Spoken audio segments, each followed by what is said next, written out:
We just got done with our European tour, and this is our first time seeing mainland Europe, so I guess we're just gonna go over some of our thoughts. The first question that everybody has asked me, favorite food, like which country has the best food? Probably France, to be honest. Actually, yeah, everything we got in France was delicious. But I was about to say Germany though, because like Germany. there's a good, I don't know what that's what it's called. Like the Turkish food? Describe it. Oh, is it the donor stuff? No, not even the donor stuff. Like the kebab kind of stuff. Evan, what is he Do talking you not about? remember getting that? Translate. Oh, it's the place where the bus had to park really far up. We had to carry the gear really far. We got stuck in the park and then we ate at Burgermeister. And then Yeah.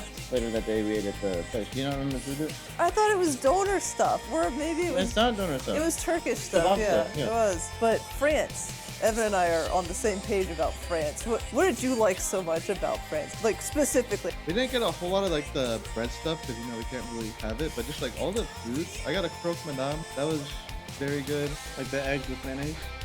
Oh yeah, I don't remember what that's called, but that was good. You translate whatever was on the menu, it's like eggs with mayonnaise, and it's literally just that. It's a hard-boiled egg with mayonnaise on top. I'm like, this is phenomenal. Yeah, it's like all the food just felt like really high quality and good. Yeah, we were in Paris, but we were like 30 minutes away from like the really touristy area of Paris, and so everything was like really cheap and it felt like really mom and pop kind of stuff. I got the beef tartare, I think is what it's called. They had like, it was just like raw beef with the raw egg on top. Before we left for the tour, I asked my friends like, do you want me to bring you guys back any like little souvenirs or knickknacks or whatever? And they said Swiss chocolate. I brought some for my friends and for our mom, and my mom is like, we gotta get more of this chocolate. And she thought it was the Swiss, but it was actually just a random brand that I got in Germany. I don't even know what it is. And so we just now got into the Swiss chocolate, and oh my gosh, it's so good. They do a lot of stuff with hazelnut, and I like that. It's very tasty. The mayonnaise in the Netherlands, did you like? Yes. Oh, I talked to somebody about that, and apparently mayonnaise was created in either the Netherlands or Belgium. I'm gonna screw that up. Tell me which one it is in the comments, but it was very close to the Netherlands. They said that they have like the best mayonnaise there. They were very proud of that, and I don't blame them at all. Coolest thing that we saw abroad, like touristy stuff. And we're all gonna say the same thing. We all are gonna say the same thing. Okay. Cologne. On the count of three. I don't know the name. Oh, the Cologne. It's the Cologne Cathedral. The Cologne Cathedral. What? The Cologne Cathedral. The Cologne? What? No, it's the Cologne Cathedral. I'm gonna look Type this up. K-O-H You Cathedral. look this up. Cologne is a city. Yeah, and then it's it's the cathedral in the city. Okay. Yeah, if you want to speak German, Cologne is the name of the city. yeah, it's because Cologne Cathedral. Fullerdamm. All right, on the count of three. 1, 2, 3. Fullerdamm. That thing was so cool. Yeah, very, very tall, like very intricate, like artwork on architecture. Gargoyles, artifacts, like tombs from like the year like 300. Writing that was in Greek, right? This is Latin. There were candles. There was like a huge pipe organ that was like really high up. I would have loved to heard like somebody play on that. That would have been so sick. Keep seeing these memes about like just playing like Halo music on the organs in the cathedrals. That would have been sick. Oh yeah, that. And then like Mr. Crowley and stuff. Oh yeah. One of my favorite parts about that cathedral is like the scale is just so massive. It's so cool. Evan is 6'3". Look at that. That is substantially taller than 6'3". But what I like about it is that you don't see it until you're like right up on it. So like we're Ubering around Cologne, and Cologne just looks like a very like modern city in the West. And so you're just going through all this stuff, and then boom, there's like a Dark Souls looking freaking building there that's just freaking massive. And you're like, how did we get here? We just passed like a Denny's, we just passed a Burgermeister or whatever, and now we're here. We actually got a little souvenir knickknack of it that's like a scaled down version. What's funny about touring is that we stop in each city for a day, and so if we're like in Amsterdam and then our next show is like somewhere else, we don't really have a ton of time to do all the touristy stuff. We did do the Louvre. That was one our day That off was in cool Paris. too, yeah. That was really cool. We ended up screwing around too long, and we had 1 hour to do the Louvre. And so we go up to these people who are selling the tickets, and they're like, you do realize you only have 1 hour, right? Like, this is like a 3-day thing. And we're like, yes, but we're not gonna be here for a while, so we're gonna speedrun this. We immediately were like, okay, the Mona Lisa, let's just book it to the Mona Lisa. And so we're just like, choop, choop, choop, choop, trying to find this painting, and I keep passing statues and like paintings and stuff like that. I'm like, pretty sure that's super famous. Pretty sure we learned about that in history class. Pretty sure like all of these are like super dope things that I would love to like sit and look at a little bit. But then we get to the Mona Lisa and we saw it, we're like, okay, cool, we did it. And then we had free time after that, but we still obviously didn't do the whole thing. Seeing the crown, like old like crowns with all the jewels on them in person is Oh. actually pretty crazy. Yeah, they had Because those. like you see like these renders of it in like movies and games or whatever, but you don't really get like the appreciation of like how it actually looks. That's true. They're so shiny in person. They're so sparkly. Yeah, it's like Yeah. if you saw someone wearing that, you would immediately be like, wait, hold up, what is that? Yeah. I saw some video where they're like cleaning a painting from like hundreds of years ago. These kind of 100-year-old paintings, like they have this like kind of like aesthetic to them. I didn't realize that was just because the paintings just get dirty over a long time. And it's just like, if you actually clean them, the colors look a lot more like real life or like a photograph, where it's like they kind of have these like golden, slightly brownish tinted colors.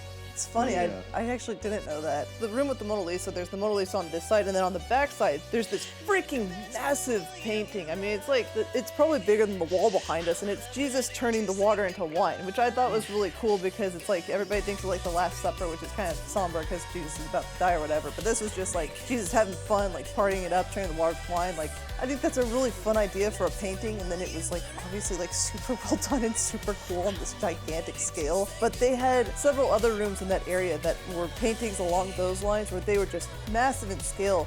But what I loved about some of them was that they told the full story, and the lighting that they used was so neat. There was one that I saw and I looked at it from across the room. I'm like, this looks depressing. I want to check this out. And I go up to it, and it's this dude in a corner, and he's like in the shadows, and there's a guy being carried away, like a dead guy being carried away. And then there are these two women who are kind of the focal point with like the light on them, and they're like crying, reaching out for the son. I looked at the little description. It's like the father had the son executed for treason, but like the story was told so well, and there was so much stuff like that, and you don't appreciate it when you're looking at it on like a little screen or something. I don't know how that doesn't translate into real life, but it doesn't. I was not expecting to get that much out of seeing the paintings in person. Did we do any other touristy stuff? I saw one of the cathedrals in Paris, but Oh, yes, Notre Dame? Notre Dame. yeah, but that compared to the German one, the German one just kind of beats it. I don't know. Yeah, it really It is. was still really cool. It was super cool. They were totally different aesthetics. Notre Dame was like very. Also, we didn't get to go inside. Yeah, that's true. Notre Dame though was very chunky, and it was very symmetrical, and it was very cute. I liked it. It's like a cathedral that you'd want to hug. Cologne Cathedral, that one was just Dark Souls like final boss energy. I want to double check that I'm not missing anything. Oh, that was fun. Berlin had a decent amount of touristy stuff also that we got like the worst, like not the worst experience of, but we did it like the stupidest way possible. It was all just like driving in the tour bus. We saw some of this cool touristy stuff. So like Alex and I were up at like 3:30 because it's tour, and we were just sitting in the front, and we got to see, there was the Victory Column. The Victory Column. The Victory Column? I don't know what German was, they definitely got beaten in the World War. Yeah, they suck at World War. The Brandenburg Gate, which is very famous. An 18th century historical thing. Oh, now the glare, we can't even see it. It's the best way to experience it. It's like barely at But all. I could see it. So, that's pretty cool, you're missing out. You don't like that I'll word? take your word for it. And the Berlin Wall was just this wall that had a lot of like graffiti artwork on it. I think Apparently this is the Berlin Wall. It's just been converted into a graffiti art gallery, and it is not that tall. it was the width that mattered. The width, the barbed wire, you know, it's not all about the height. And the girth, and the damage it causes. In the US, you learn about World War II and all these events in your history classes, obviously. But when you go over to Europe, like pretty much everyone has had some effect in their last like few generations from World War II. It's really crazy how like up close and personal you are to it when you're over there versus in the States. Perry, our sound guy, was telling me about like some of his like descendants or whatever who had gotten like stuck on one side of the wall, or they would like cross over this wall like at different times and stuff like that. And so yeah. It's the Eiffel Tower! We've done it! We've seen the Eiffel Tower! Here, let's get some touristy photos. So like here's me holding up the Eiffel Tower, and then here's me looking at the Eiffel Tower. We did it! Any just neat tour experiences. Darren and Tom fussing at each other. The bus drivers this tour were hilarious, and them bickering amongst each other was just so funny the entire tour. That's who he's talking about. Oliver Cronin and Nellie Jane were on the same bus, and then their bus driver would occasionally just come on a bus and just chat and like have a coffee and all that. Tom was making him coffee. Tom was our bus driver, and then the whole time he's just complaining like, "Oh, well you ain't have enough coffee beans," and like And then Sean had some come there and he's like, well, you didn't put enough milk in it. Like, all right, I put some more milk in your like, coffee. He says like, it's cold now. He's like, well, it's only cold because I put so much milk in it. There were so many moments with those guys that were really cool because they were all British, and so they would come over to our bus and have coffee and tea together. And so we had a few days where we do like, it was just like literally just tea time where we'd all get tea together and just sit and just talk and shoot the breeze over tea and stuff. That was so awesome. The crew was so much fun to hang around. Yeah, they were. It sounds like they were being bitter, but they actually weren't. They were just being No, those guys were awesome. They were hilarious. Yeah. With the tour buses, you had to be set up to power or else you could not open the hydraulic doors, whereas in America, you can run generators and so you can park like at any Walgreens or Walmart or whatever. So we needed that for our day between Berlin and some other city. The promoter for the German shows was awesome, and she got us this spot at an arena in Berlin. It was Uber Arena. It reminded us of Bridgestone Arena in Nashville, just this big arena. And we got to go in there in the middle of the night, like at like 1 a.m. and see this empty arena. And again, it's one of those things where like the scale of it and the fact that there should be people in there, but there's not, was like so cool. Favorite country to visit? We had to go do something touristy or just like hang out. Where would you want to stay at? just based off of the tour, probably Germany. But I really do want to go to Alpha Tower.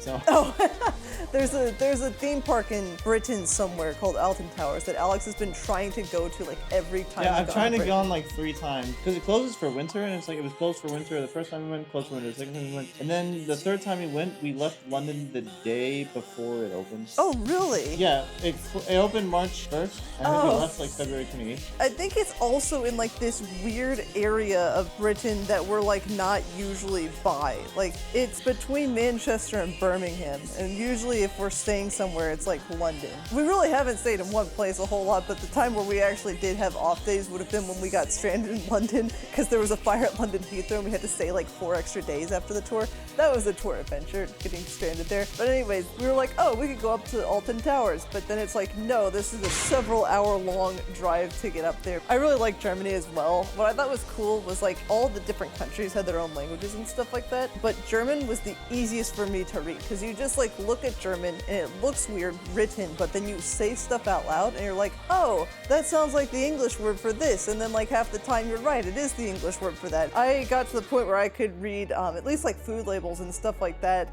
and so that was really fun. And just they take the words and then they just kind of smush them in together. If you learn like what one piece of the word meant, then you could put it to like other ones. So like Ausfahrt was exit, but then Einfahrt was one way, so it was like ein, one, and then Fahrt was like a drive, and so then Aus was out from, and then Fahrt was the drive, and so I like that a lot. I feel like if I stayed in Germany for like a month, I would become fluent enough to read everything, but I have no way of proving that. I think the best place to stay at, specifically for like the band, was Netherlands. Oh! Because the Netherlands, the venues there are just really nice.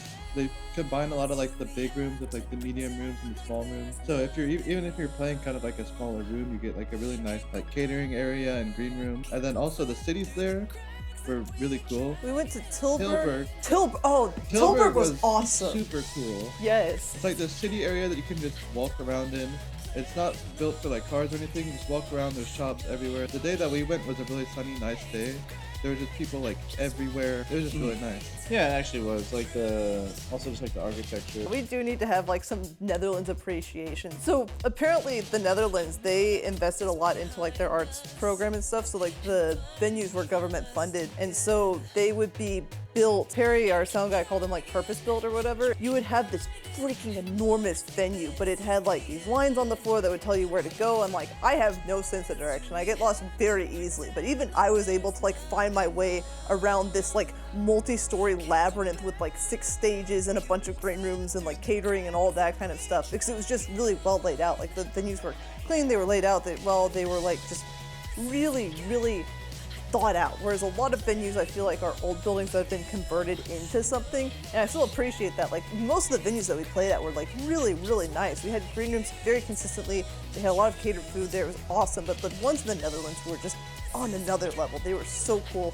Another country that was fun was Luxembourg, because it's just this tiny little country, but the fans were so hyped that we were in Luxembourg. They're like, oh my gosh, you guys know this country exists. I'm like, yeah, we do actually. Like, I got that from several people at the show. They were just so excited that we were there. I was like, this is sick. We just showed up and this is a reaction.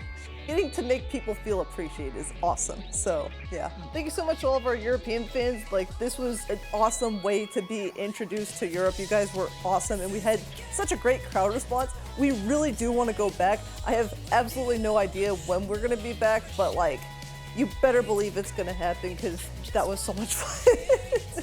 So yeah, we'll see you guys around.